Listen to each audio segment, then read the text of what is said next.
Kita mulai qala al-musannif rahimahullahu taala kitabut thaharah minal hadas. Hari ieu eta kitab menjelaskan bersuci minal hadas. Kitab ini akan menjelaskan bersuci dari hadas. Kitabul wudu yang pertama adalah kitab tentang penjelasan wudu. Dan ini sudah biasa para ulama membagi ketika menjelaskan fikih pasti dimulai dengan thaharah. Karena dia adalah wasilah perantara untuk mengerjakan sesuatu yang wajib, yakni sholat. Maka biasanya awal pertama pembahasan kitab-kitab fikih adalah thaharah.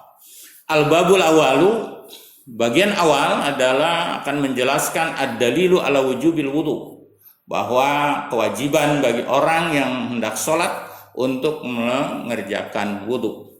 Panaqulu, kata Ibnu Rusdi dalam kitab Bidayatul Mujtahid, panaqulu maka kami berkata, innahu bahwasanya kelakuan dan tingkah ittifaqo telah sepakat siapa al-muslimuna orang-orang muslim semuanya al-anat toharota atas sesungguhnya toharo as-syar'iyyata yang bangsa syara itu toharotan ada dua toharo.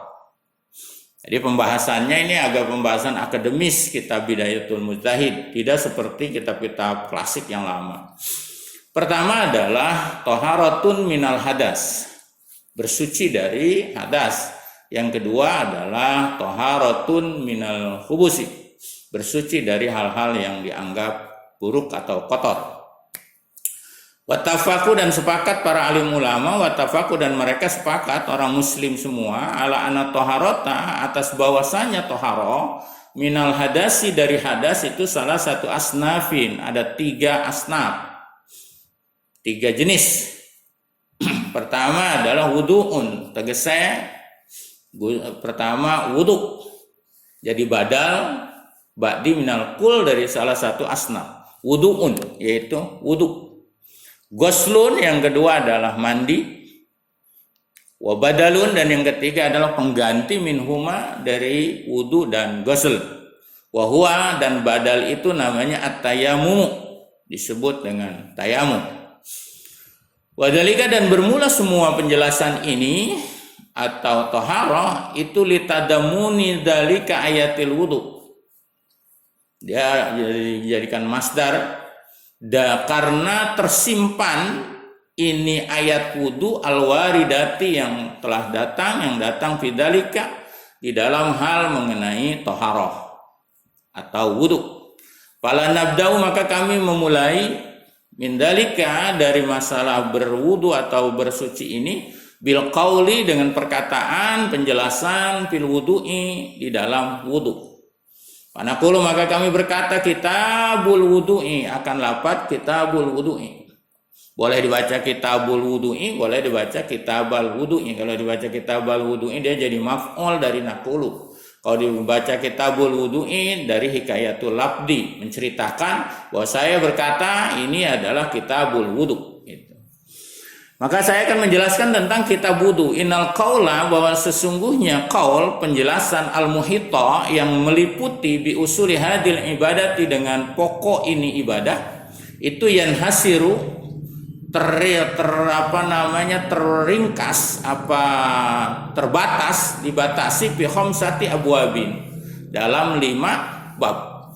Jadi mengenai pembahasan berkaitan dengan wudu pokoknya itu ada 5 bab.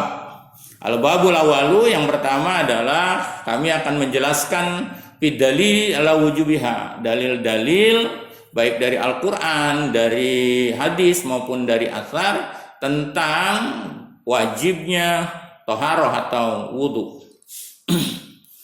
Wa alaman tajibu dan juga akan kami jelaskan tentang siapa yang diwajibkan taharah itu, wa mata tajibu dan kapan wajibnya taharah itu.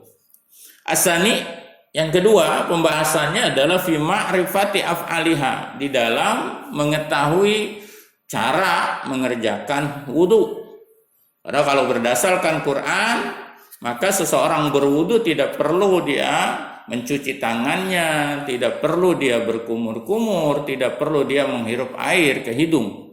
Kalau berdasarkan ayat Al-Quran surat Al-Ma'idah ayat 6. Lalu yang asalisu yang ketiga adalah fi ma'rifati ma bihi tuf'alu wa huwal ma'u.